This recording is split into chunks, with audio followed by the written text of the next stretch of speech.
Hello தேர், இது உங்கள் வீட்டு நண்பன். இந்த வீடியோவில் ஆக்சுவலாக இந்த மாதிரி ஃபோட்டோஷாப்பில் எடிட் பண்ண போகிறோம். அதாவது எப்படின்னா, உங்ககிட்ட ஒரு ஃபோட்டோ இருக்குது அப்படின்னா அந்த கேரக்டருக்கு பின்னாடி எப்படி இந்த மாதிரி டெக்ஸ்ட் டைப் பண்ணுறதுங்கிற பற்றி நம்ம ஃபோட்டோஷாப்பில் பார்க்க போகிறோம். சரி, ஓகே. போகிறதுக்கு முன்னாடி நீங்கள் நம்ம சேனலுக்கு சப்ஸ்கிரைப் பண்ணல அப்படின்னா சப்ஸ்கிரைப் பண்ணி அந்த பெல் பட்டன் அமைக்கிறீங்க. சரி, இப்போ நேராக வீடியோக்குள்ளே போயிடலாம். இப்போ ஃபோட்டோஷாப் ஓப்பன் பண்ணிக்கோங்க. ஓப்பன் பண்ண உடனே அந்த இமேஜை ஓப்பன் பண்ணுங்கள். சரி, ஓகே. இப்போ நம்ம ஒரு இமேஜ் லோட் பண்ணிட்டோம். இப்போ என்ன பண்ணுறோன்னா Ctrl+J கொடுங்க. அப்போ இதே மாதிரி இன்னொரு லேயர் கிரியேட் ஆகும். இப்போ இந்த லேயரில் தான் நம்மளோட செலெக்ஷன் பண்ண போகிறோம். இங்கே போய்ட்டு ரைட் கிளிக் கொடுத்தீங்க அப்படின்னா குயிக் செலெக்ஷன் டூல் வரும். அதை செலக்ட் பண்ணிக்கோங்க. செலக்ட் பண்ணிவிட்டு இப்போ அப்படியே ஃபுல்லாக செலக்ட் பண்ணுங்கள் நம்ம கேரக்டர்.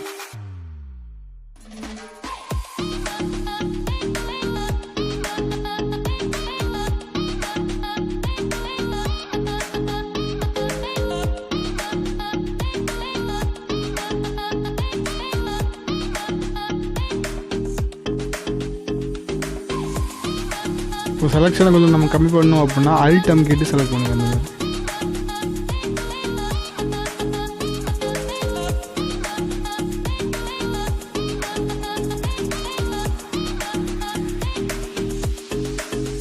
சரி ஓகே. இப்போ நம்ம கேரக்டர் ஓவரால் செலக்ட் பண்ணியாச்சு.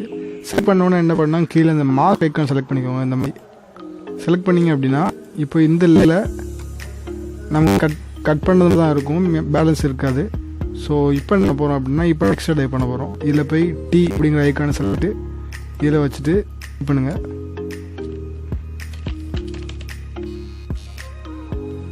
ஓகே. இப்போ நம்ம டைப் பண்ணால் டிக் கொடுத்துருங்க.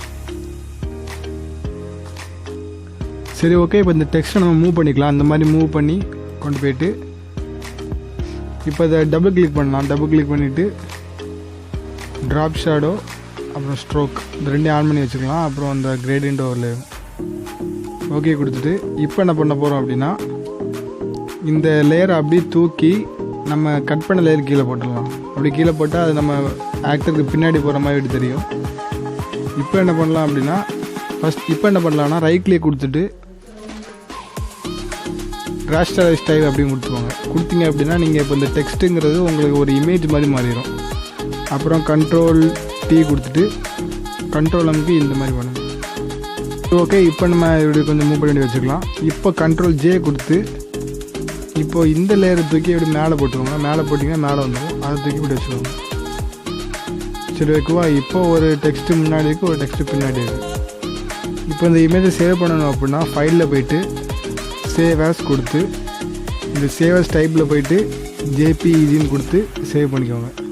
சரி, ஓகே. இந்த வீடியோட எண்டுக்கு வந்துட்டு உங்களுக்கு இந்த வீடியோ பிடிச்சது அப்படின்னா சப்ஸ்கிரைப் பண்ணி அந்த பெல் பட்டன் அமைக்கிறீங்க. சரி, இனிமேல் நம்ம இன்னொரு வீடியோ பார்க்கலாம். அது வரைக்கும் பாய்.